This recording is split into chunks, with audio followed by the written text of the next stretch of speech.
Dulu viral nasib Bowo Alpenlibe, sesepuh TikTok sempat dihujat penampilan kini bikin pangling. Masih ingatkan kamu dengan Bowo Alpenlibe? Beberapa waktu lalu, nama Bowo Alpenlibe begitu viral sebelum TikTok setenar sekarang. Pasalnya, Bowo Alpenlibe main aplikasi TikTok dan memiliki banyak penggemar. Namun, hal tersebut diiringi dengan banyaknya hujatan para warganet bahkan tetangganya, dan berpengaruh terhadap keluarga. Namun nyatanya kini mayoritas masyarakat Indonesia bermain TikTok. Kabar Bowo TikTok pun belakangan terkuak. Pun dengan pekerjaan baru dan kehidupannya sekarang. Dulu dihujat, Bowo mengaku kini dirinya tak pernah menerima hal buruk itu lagi, namun lebih banyak yang memberikan support.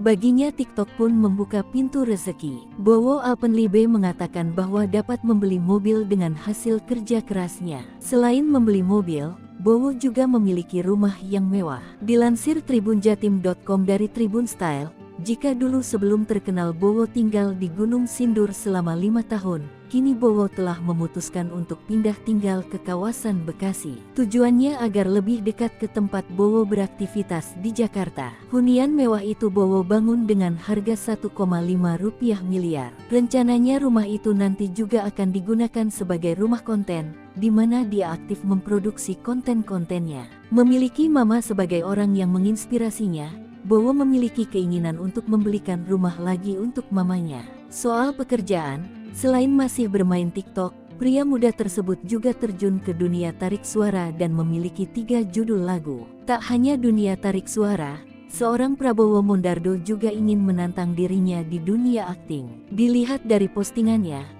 Bowo kini membintangi series Angling Dharma yang tayang di aplikasi Maxstream. Ia juga tengah disibukkan dengan syuting.